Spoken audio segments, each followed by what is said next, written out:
We're discussing building, and of course we can't build on Shabbos, but here we're talking about a temporary building. So the temporary in this case means we're going to put wood or something else inside the window frame to be window shutters. Okay, 71. The kak hachalim. These window shutters could go in, for example, luach or shakol davar. There's a plank or any other material, but a plank was quite common. They didn't really have even necessarily have glass in the windows in those days. When they wanted to close it up, they just put this plank inside the empty frame. Anything that will close the window, it's the hole in the window, right? Anything that's going to close it. Now, you're choylin the stammer boy. You're allowed to use it. We're going to have a few conditions. So we're allowed to put something in the window, afilu im eina kosher sham, even if it wasn't tied on before. Now, again, we're going to mention a few conditions in a moment, but unlike the doors we said that it has to be connected, had to have some type of be tied on or strapped on. This time we're saying even if it's not connected. Right, so even if it's not connected, we can put this shutter in. Now the conditions are V'hu shekava stamboy pal achas koydem Shabbos. We've used it once before Shabbos. So in other words, it's not like now all of a sudden on Shabbos we decided we want to close up this window space and we go looking for something. We're talking about a situation where this is the window shutter and we've used it before and we've closed the windows with it before. That's one possibility. Or even if you haven't used it, but you designated it before Shabbos. So you decided, you've set aside this piece of wood, this plank, and you've decided to use it to close the window. However, if you've never used this to close the window before, and you never planned to use it before Shabbos, then then you cannot use it on Shabbos. Again, a clarification. That's if it's the kind of thing you're going to leave there for a long time. So for an example, the plank or the piece of wood. You could potentially leave the piece of wood in the window frame indefinitely. You could so I'm just signing someone in, right? You could use you could put this wood in and leave it there for a long time. But something that you would not leave there for a long time, only a short time. Going, for example, material, use a garment, piece of clothing. Then you can use it under any circumstances. Okay. You can or cannot? You can. You're allowed to use material cloth. Yes. So let's summarize. Several levels. If there is a set window shutter, meaning that you've used it before, or you've planned to use it before Shabbos, then you can use any material. It can be wood, metal, anything it is, and even if it's the type of thing that you're going to leave there for a long time, there's no problem. It's not considered building because this is just a window shutter. It goes in and out. Even if it's not connected. right? So again, to use anything, two conditions, or one of two conditions, we should say. Either you've used it before, or you plan to use it before Shabbos. If you did not plan to use it before Shabbos, or it's never been used before Shabbos, then it depends. If it's something that could be semi-permanent, for example, a piece of wood, then we can't use it. If it's something that's for sure temporary, like a garment, a tablecloth or something, then you can use it on Shabbos, even if you weren't planning beforehand.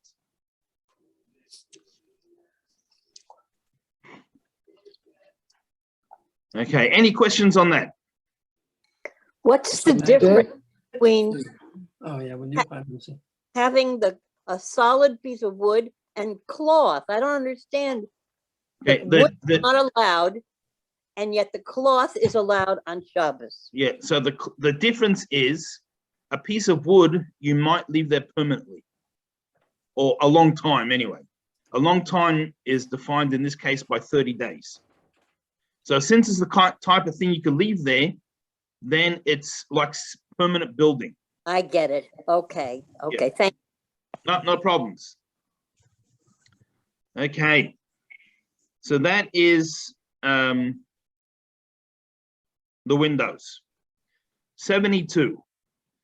The losses v'chalonos, doors and windows. Half a pishahen toloyim atziri barzel, shnikol asirim chaziram. Even though they are hanging on hinges that are easily removed and reinserted. So not really the type of hinges we have today. The type of hinges we have today, you have to open the hinge to take it out. But sometimes you have a hinge where, you sort of lift in the door and you just insert the pieces in the top of the hinge. And open or close, there's not really a top to it. And you could slot the door or the window in and out of the hinges whenever you want it. So that's the situation we're speaking about. So those ones, even though it's easy to put them in and out,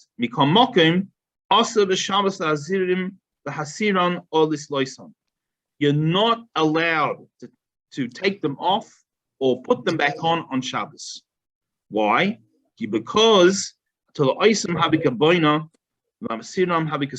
since they're actually attached, then putting them in is like building on Shabbos, and taking them out is like demolishing. So attaching and reattaching, even though it's an easy thing to do, just slides in and out. But once it's in there, it could stay there indefinitely. This is like building. Is that about a door? Yeah, a door or a window.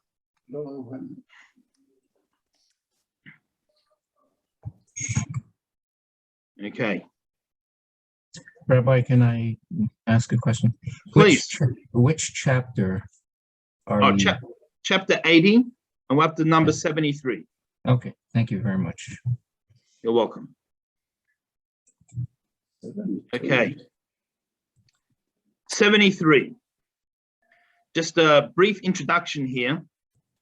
We're speaking, 73, the context is people used to have dirt floors. Right? The nice floors we have today are relatively recent. So people used to have dirt floors. So we're going to speak about sweeping it. So in uneven ground, if you flatten it out, you take away a hill, or you fill in a gap, a hole in an uneven floor, particularly in a house, that could be building, because you made something let's just say there was in the dirt floor, there was a little pit or something, a little hole, and you fill it in, you've made it more usable, the house more usable. This is like building. In an outdoor area, potentially doing things on a dirt floor, or could be possibly plowing, depending on what you're doing. So this is the context that we're speaking about. So we'll discuss how it works in our own homes after we finish the after 73, because today with the type of floors we have today is very different. The Asa l'chabed is a bias. You're not allowed to sweep the floor, sweep the house on Shabbos. Now again, we're speaking about a dirt floor. Now this is even if there's stone or wood. Right now, that's how the Shulchan Aruch rules.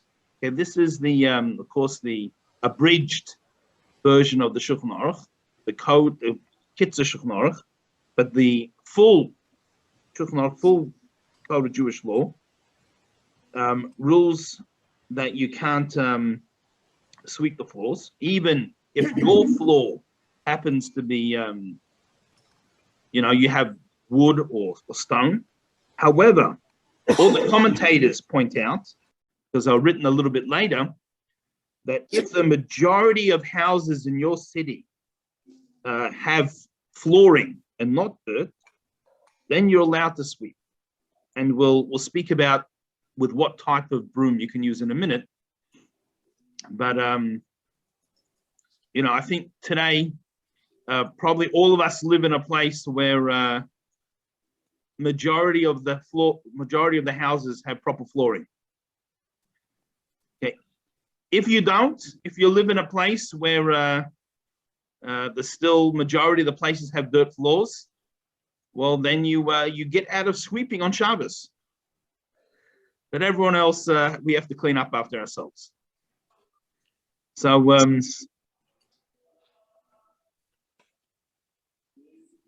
however, even with dirt floors,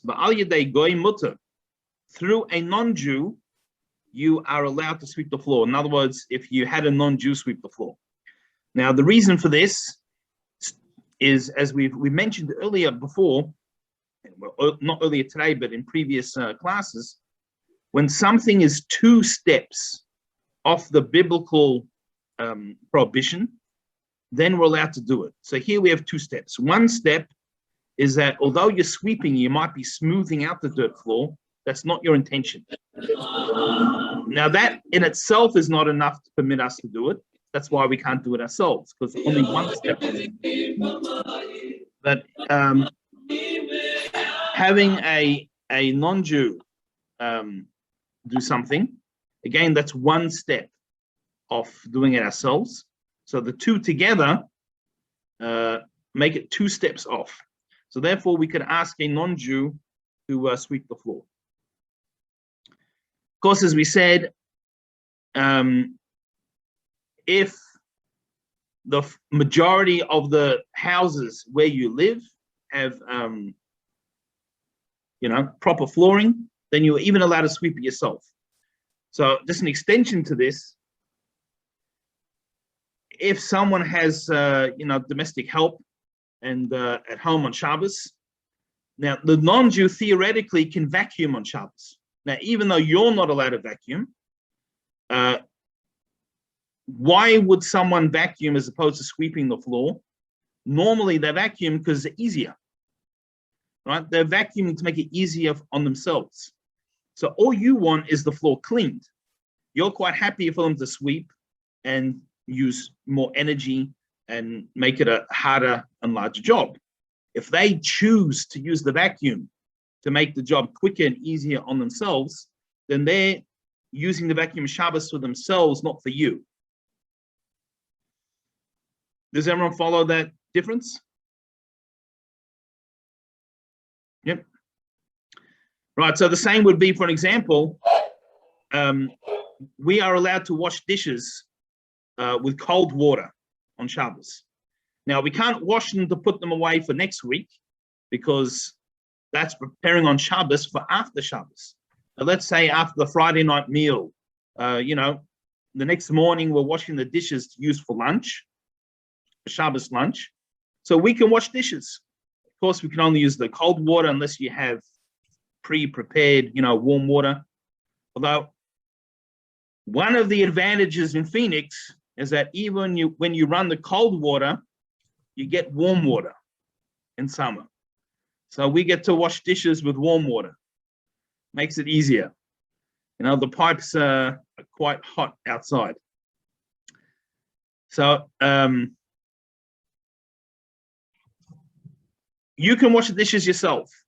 If you have domestic help and the non-Jewish helper decides to use warm water or a dishwasher or anything like that, they're doing it for themselves, not for you. Now you can't ask them to use the dishwasher. You can only ask them to wash the dishes because that's what you're allowed to do. But if they choose to use a dishwasher to make it easier and quicker for themselves, then they've done that for themselves as opposed to doing it for you. So we can't ask a non-Jew to do malacha, to do any of the things you can't do on Shabbos for us, but they're allowed to do things for themselves. You know, let's say they walked into a room and they turned on a light. So they're allowed to do that. They wanted the light on for themselves. Once the light's on, you're allowed to benefit from it if you want, as long as you didn't have them do it for you. And even if they officially did it for themselves, but really the whole intention was for you, that's also problematic. It has to be legitimately for themselves. Okay. So I'd like to apologize to everybody. My wife's cooking activated the fire alarm. Oh, I have a question. If we go back to when all the floors in a majority of floors in a neighborhood are what, dirt? Then you can sweep dirt? no, then you can't sweep the floor. But you already said you couldn't sweep the floor, even if it was a lone house and not the majority house. No, so what I'm saying is like this. You cannot sweep dirt floors full stop. That's what I thought you said, yes. Yeah, even if you have a wooden or tiled floor, if the majority of houses have dirt floors, you can't sweep your floor either. Oh, is that what you said? I didn't get that. Yeah, So, no, my apologies for not being clear enough. So because then it's like Morasayan, you know, it's generally a place where you can't sweep floors. And here you have this person who's sweeping his floors, and people aren't going to realize there's a difference. And, you know, they're going to sweep their floors too. I would think if you see somebody sweeping a floor, you can see the floor at the same time. Not necessarily, maybe they look through the window and they see a person sweeping. Okay. You know? Okay. Now I understand. Yeah. Thanks. So, but if we have the majority of the town have proper flooring, then as long as we have proper flooring as well, then we could sweep our floors. And thank you for making that, bring that up, just to make it clear. Even if the majority of the town has wooden or tiled or stone floors, but we have a dirt floor, we still can't sweep our floors. Because you're sweeping dirt, that was the first thing. That's right. So that's the issue.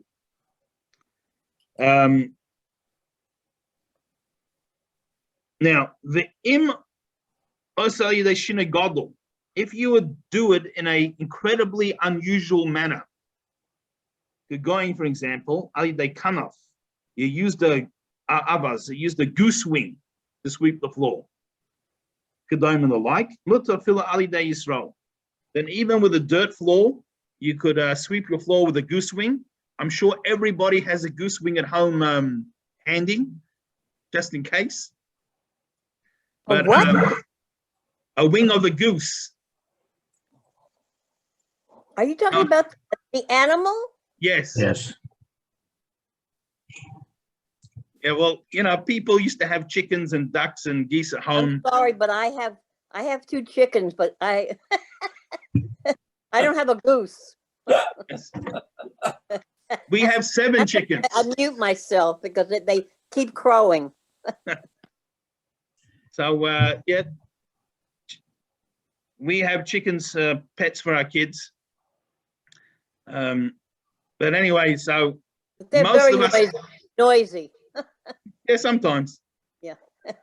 Most of us nowadays don't have geese though. Although, you know, they used to use geese as watchdogs. Oh my Yes. goodness. Geese is watchdogs. Geese are very Yes. territorial. And, where someone comes in, Islamic to come, they'll, first of all, make a lot of noise, but Wow. they have nasty bites. They can take off fingers. So, There are, excuse me, Rabbi, this police. Where we live on the grounds, there are Muscovy ducks, but there are also Egyptian geese.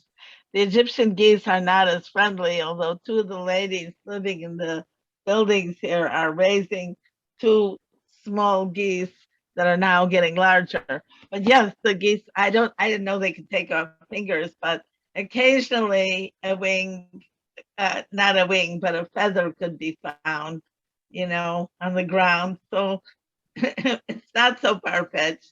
okay, Because they do run around.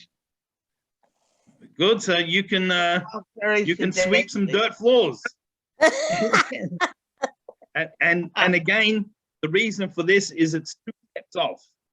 One step is the intention is not to smooth the floor, and the wing probably won't do such a big job of that.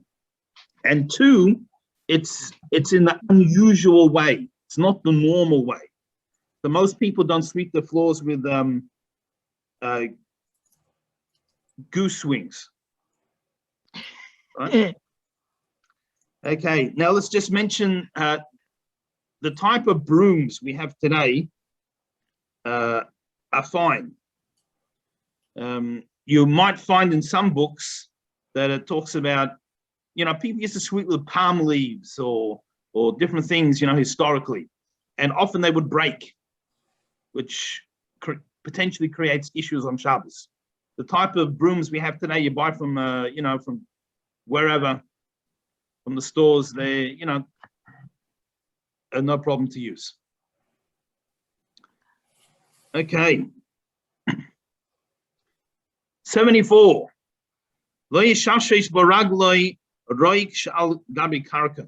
You can't rub saliva into the ground with your foot on Shabbos. Now, again, we're talking about dirt floors. And, I don't know if people have heard any of Rabbi Berelwein's classes on tape. Well, no one has tapes anymore.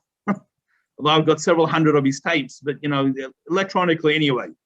He always says that the thing that turned the youth of his generation of Orthodoxy were the spittoons in the synagogues. That was a different time. And so anyway, we can't rub it into the ground on Shabbos. But you can just step on it without rubbing it. Of course, if it's carpet or something, it's not really the issue. If that's what you're planning to do on Shabbos. Okay. 75. Now, again, this is going to sound unusual, but we have to use these opportunities to thank Hashem for the wonderful times we live in. So not so long ago, people did not have bathrooms. There were no toilet facilities. People had to go out to fields. There were like these fields outside of the town, and everyone went outside. In a certain respect, without getting off topic too much, but today with running water, with electricity, proper bathroom facilities, and a few simple appliances like a vacuum, and so we probably live like someone did with, I don't know, 50, 100 servants in the past. We don't have to chop the wood. We don't have to bring the water from the well. We don't have to take our waste out to the tip. Even the people who are struggling in today's times, relatively speaking, to not so recent past, are living like kings. So when we have these halachas, we be thankful for the times that we live in. So 75. You are not allowed to relieve yourself in a plowed field on Shabbos, right? Because essentially we're fertilizing the crops. fertilizing the soil. Now, that's if it's ownerless or our own field. If the field belongs to someone else, also you're not allowed to even enter this field, not only in Shabbos, but even during the week. Because if it's plowed already, maybe there's little, little shoots coming up or whatever it is. And, if you step on it, it can damage the other person's field. So you're not even allowed to go there. So,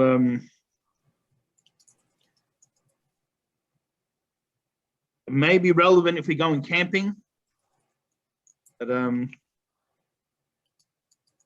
hopefully it won't be relevant for anybody. 76. Now we're back to temporary building on Shabbos. So let's just again give a brief introduction. We're going to discuss a mechitza. Now, a mechitza, we normally use that term in shul, right? So the separation between the men and women are called the mechitza. But a mechitza means any wall or partition. So a wall that we use in an Erev is called a mechitza, or any walls even between rooms, unless it's ceiling to floor, then it's called a wall, and a mechitza is a petition. So like the type of office petitions a lot of people have in the offices, there are these portable office petitions. All this would be a mechitza for the Shabbos walls. Now, we're not discussing those office petitions. Those kind of office petitions you could move into place on Shabbos. We're speaking about making one. So, something that wasn't there before. Maybe so. Amongst other things, we're going to discuss, like those accordion doors that sort of, in between rooms, if it's totally closed, to totally open it, things like that, or, the top of a baby carriage that opens and closes. Okay. The baby carriage is not a problem, but, let's say if you have to connect it, didn't open and close, you have to insert the top. So these type of things. Now, the definition of mechitza also, by the way, is 10 tefachim. Now, tefach is a fist. I'm not threatening anyone, chas v'shalom, God forbid. Just showing the measurement. An average fist is 10 tefachim. Is 1 tefach. So 10 tefachim is approximately 40 inches. So lower than that is not considered a mechitza. It's not considered a wall. So anything halachically that we need a wall needs to be that measurement. So if you have a flat roof, we know we have to have a fence around the flat roof so people don't fall off, God forbid. So again, that's the minimum height. Or for making an Erev, so we can carry them Shabbos to close the area in. So again, 10 tefachim, that 40 inches, approximately 40 inches, if could go down to 38 if people are really stuck. Because it's we're talking about an average fist, and there's discussion what exactly, an average fist, but approximately 40 inches. So 76. Mechitza afilu hi arois. Now, setting up a mechitza, even if it's temporary. So we're not talking about building a permanent, low wall. Even you set up something temporary. Now, it depends why you're setting it up, whether you're allowed to do it on Shabbos. So, if you're doing it to make something permissible, right? In other words, for a halachic purpose, we're going to accomplish something by halachically having this wall here. So in that case, you're not allowed to do it on Shabbos or Yom Tov. Because that, even though it's temporary, the fact that it's having halachic significance, this is making it closer to permanent, too close to permanent. And we're going to give examples in a moment of this. But even though it's, so in general, you could set up something temporary. Let's say, for example, you just wanted some shade. You could make this temporary mechitza because there's no halachic significance. But if it has halachic significance, then that makes it important enough. It's like it's almost permanent. So what's some examples? Well, and therefore, you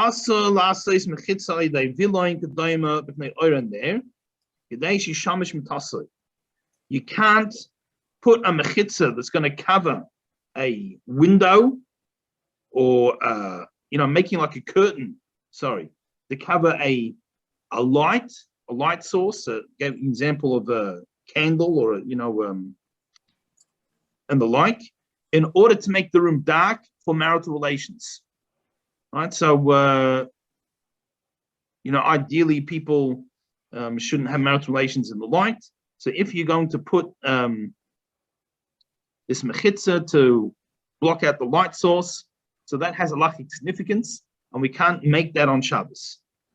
And likewise, if we're making this petition because someone wants to have marital relations, so therefore they're going to be undressed, so to block holy Jewish books. Today the Shamna should not have relations, or lasa sarachov, or to go to the bathroom. Now again, pre-plumbing, people used to use a bedpan often, and then they would take it out. This halacha could be relevant. If God forbid someone's in hospital, Hashem should bless us all with good health. We should never know from such things. But sometimes, people are in hospital or even home bedridden, they need to use a bedpan. So if they have a siddur or some other Jewish holy books, so we need to cover them before going to the bathroom. So we can't build a mechitza to do these things on Shabbos.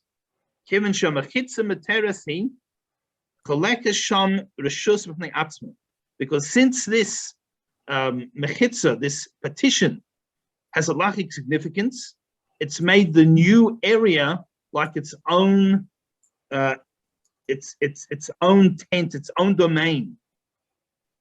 So that's like building. You've created a new domain. We had a room which is one domain, and now we put up this mechitza which accomplishes something halachically. So therefore, this room or whatever it was, tent or whatever it was, is now two domains. So that is like building on Shabbos. It's like you've made a new tent or something. You've made this new domain. Can I ask you a question, Yes. Rabbi?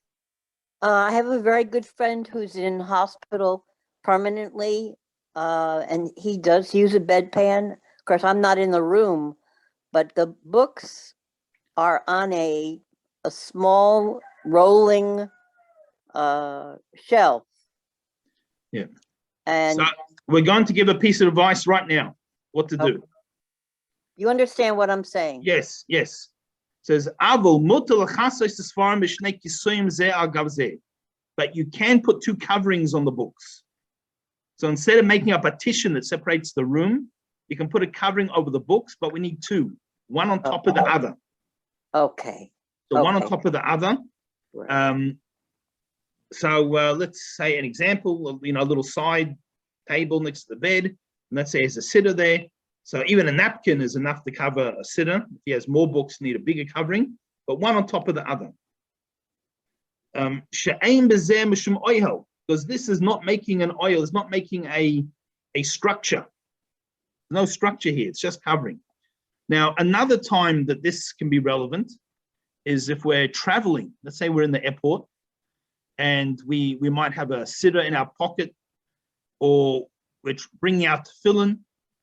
And so if you're traveling with a family, so it's a bit easier. One person waits outside, another person goes into the bathroom, and you switch.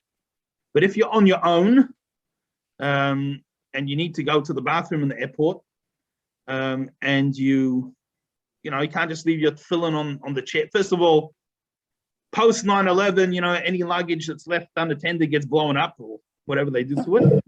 But even besides that, you don't want it to grow legs and walk away.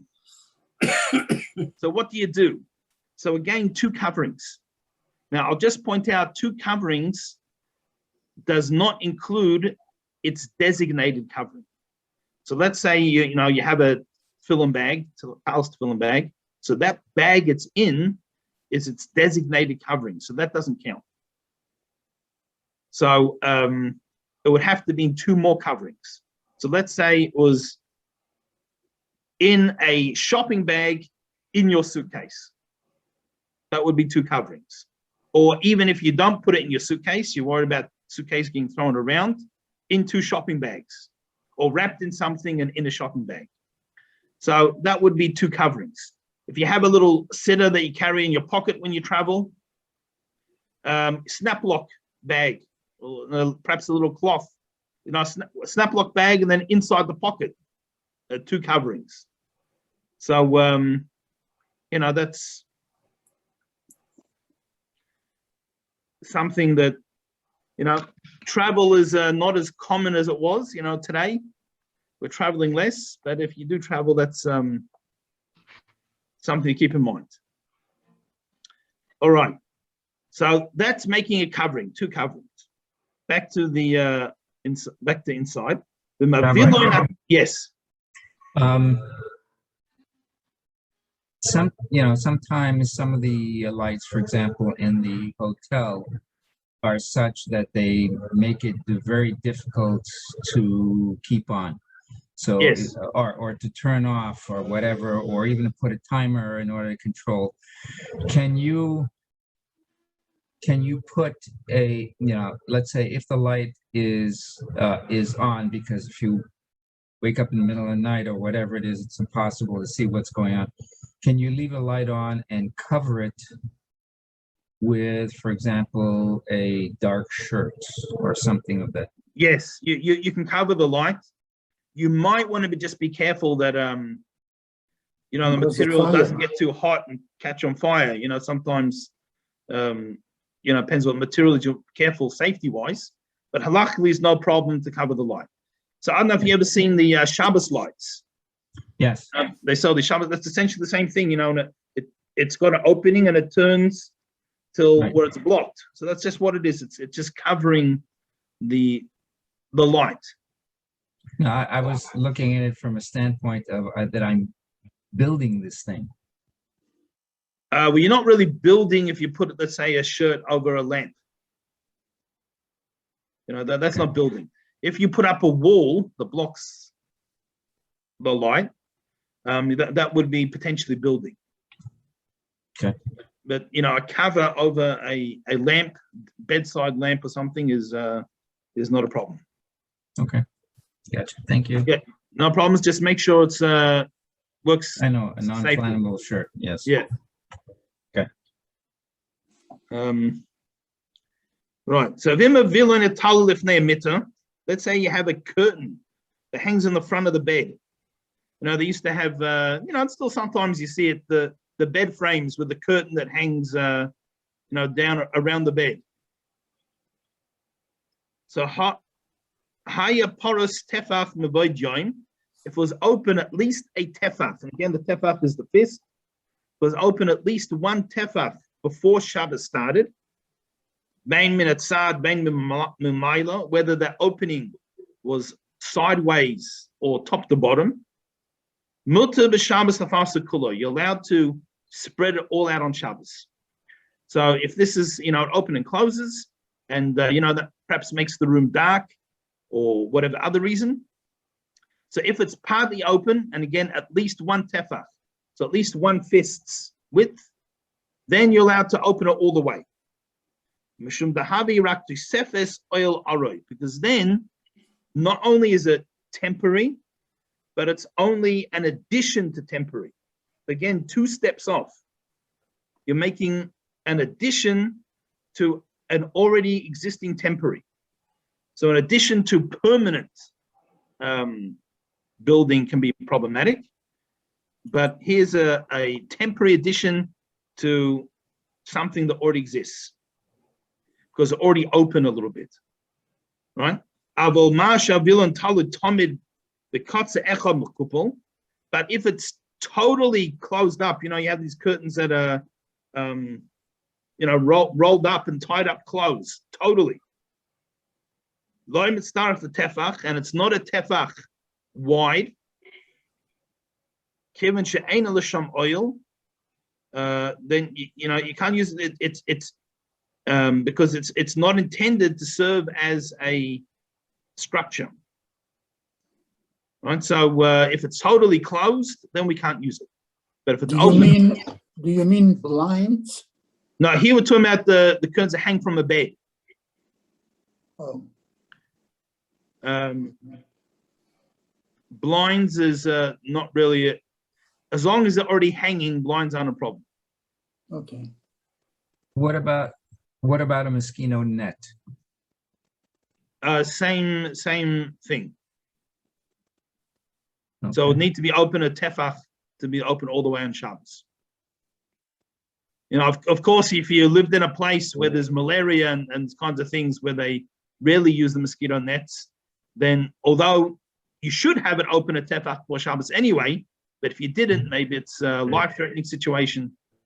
Yeah, because nefesh not a problem. Okay. Sorry. It's okay. And likewise, if you have like a folding mechitza. So he says in the brackets, it's called a Spanish wall, right? In other words, these accordion doors that we have. You see them often. Schools have them a lot. Sometimes a social hall in a shul, in function centers, and have these doors that slide out of the wall. And today they have sliding doors. Yes. Well, we're not just about a sliding door. Actually, it's a whole wall. Right. So a sliding door in a wall is no problem. But here we're talking about creating or taking away a wall, which is the mechitza. So then, if they're totally closed, if they're totally closed, you're not allowed to open them on Shabbos. Unless they were already open a little bit, and again, little bit, the definition is a tefach, it's 1/5. If it's open a little bit, then we can open it all the way. Because again, now we have a addition to an already existing temporary wall. But if it's totally closed, we can't open it on Shabbos. Or totally open,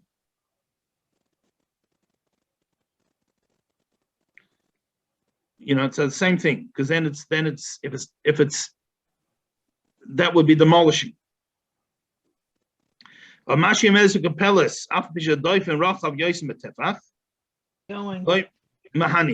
Now, if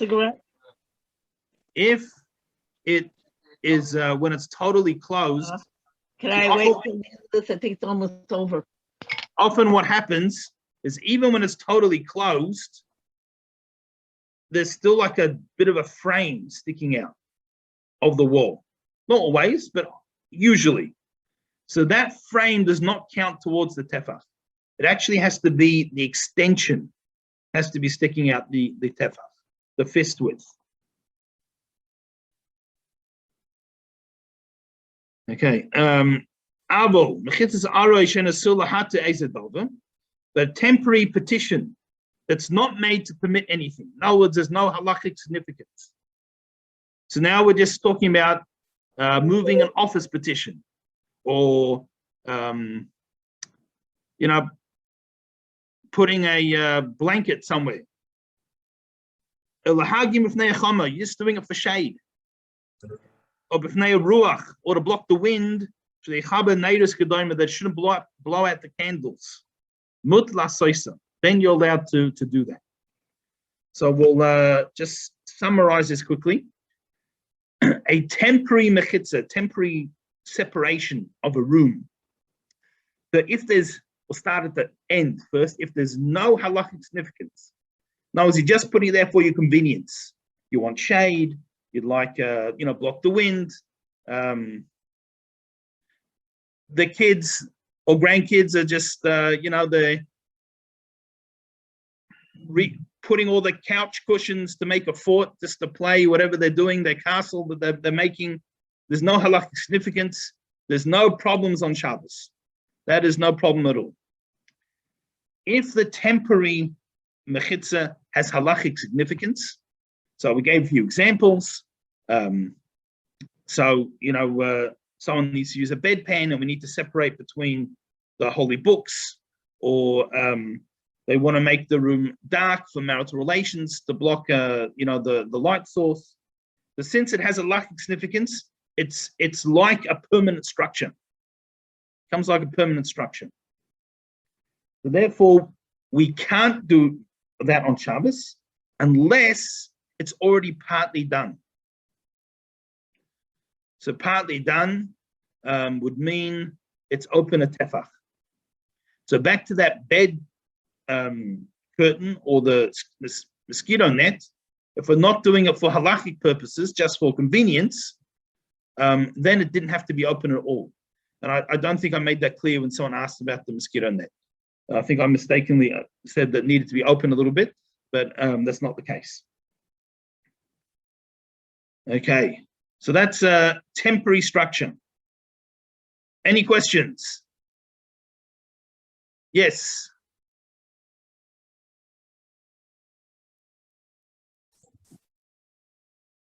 Rabbi.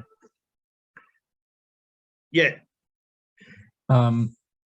We basically have what amounts to as a folding door.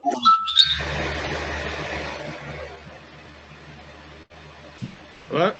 We have a folding door. Yeah.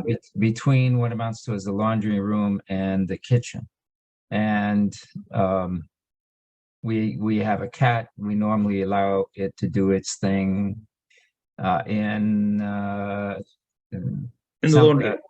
And in the laundry room itself. And so I normally tend to close that, but leave an opening so that the cat can go in and out. Yeah. So that opening for sure is at least tefach. So I can move the folding door back and forth if needed. Yes. So we should leave it open a tefach and open a tefach. Again, that's if we're doing it particularly to separate between what the cat is doing and the area, because you want to say brachas and different things. If you're just closing it for convenience, let's say you're not going to say brachas or study Torah or do anything opposite that door, then there's no problem. Okay. All right. Got it. Okay. Yes. All right. So you're saying that if the wall is almost closed, okay, you can close it. Now, if it's almost open, it's still almost closed, but you want to open it, can you open it but still leave a little bit, a fist or more, so so it's not all the way open? So again, we're talking about two directions. Yeah, just to make it clear, there's two types of these accordion doors. So if you have a sliding door, accordion door that's in a wall, that's not the problem. You can open and close that on Shabbos. That's called a pocket. Yeah, all the way if need be. But when it's it is the wall. So let's say like in a function center type thing, and they close off. They make it two different halls, two different rooms. So that one we need to have it open at least a tefach already, at least a fist width, in order to be able to open it. And if we want to close it on Shabbos, we need to have it open a fist width as well. Okay. That answers it. Thank you. You're welcome. Okay. 77. So now we're not talking about walls. Now we're talking about a roof. Again, temporary. So we're going to call it an oihel, which literally means a tent, but it doesn't have to be a tent. Let's say you're just putting up something for shade, and we'll see when we can and when we can't on Shabbos. The oihel, now a tent. The Hainu, this means Gag Hamayo, a roof that covers us. Now, even though you're only making it for shade, or for the rain, stop rain. That's the only purpose. And it's only temporary. Imhu tefach al tefach burum tefach. If it's a tefach square, tefach wide, tefach long, and a tefach off the ground, off, higher than you, then then you're not allowed to make it on Shabbos. So this is why we can't open an umbrella on Shabbos or Yom Tov, even though it's only temporary. Even if it's open already, we can't put it over our head on Shabbos or Yom Tov. I guess if you're standing there with it over your head from before Shabbos or Yom Tov, then that's not the issue. Although perhaps Morris Ein, perhaps it looks like you're doing the wrong thing. But to open it up is problematic. Now, it has to be a tefach above you, right? So something like an umbrella that you hold above you, or a shade cloth that opens up above you. So that's why a hat is not a problem. Some people, particularly in summer, have broad brim hats, which the hat will be more than a tefach. So that's not a problem because it's directly on you. It's not like a roof that's over you. It's an item of clothing. So, and therefore,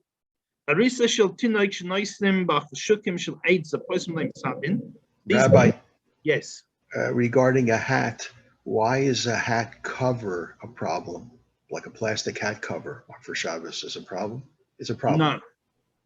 No, it's not a problem if you put it directly on the hat. I was always told that that's why you don't see people in Crown Heights wearing Shabbos covers. Oh, the problem maybe is carrying. In a place where there's no Erev, and since that's not the norm, in other words, that's not a piece of clothing. That's something to protect the clothing.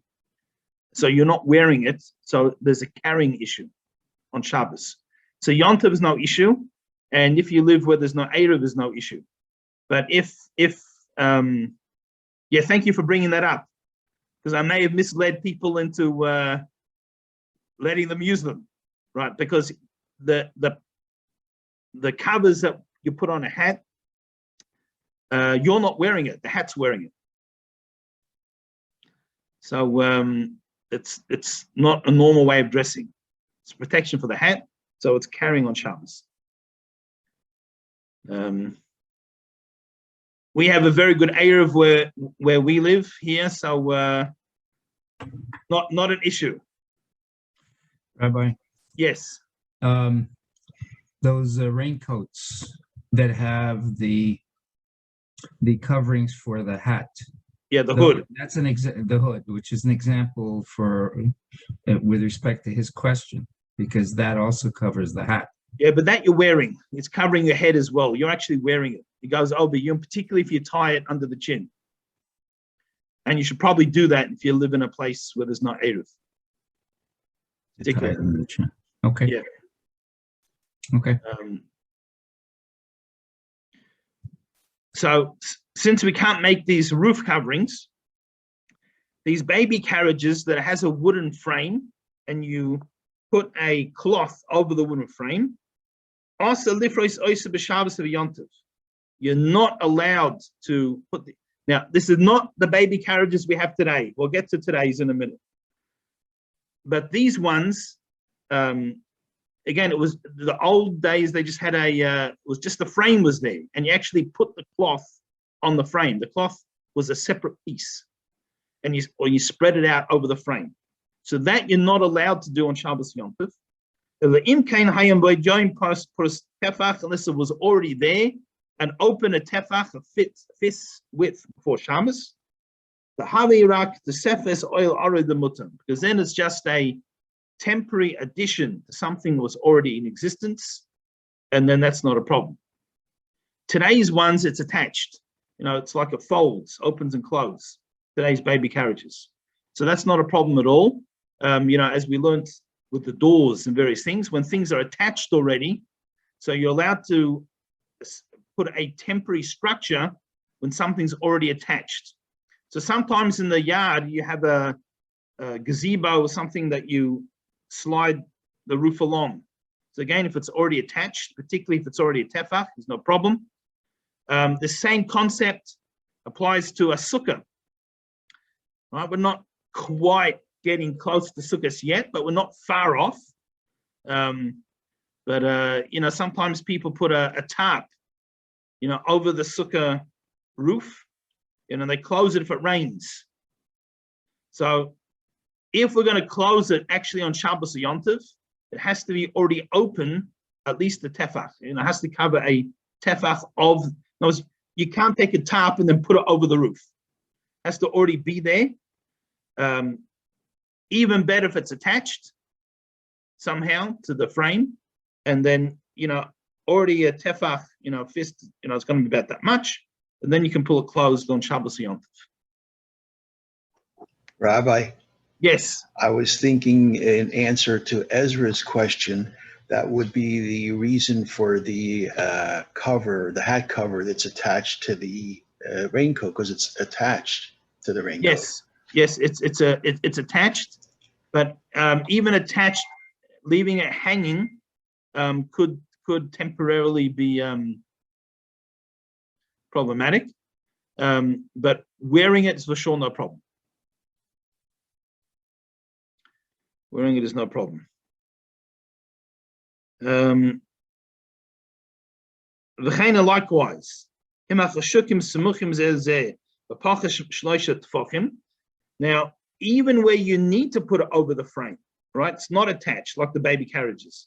If each rib of the frame is less than 3 tefachim, they're less than 3 fists apart, the shavim ka'ohel, then it's considered like it's already closed already, halachically.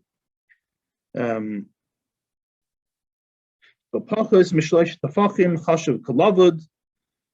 because anything that is less than 3 tefachim apart is considered like closed if the opening is less than 3 tefachim.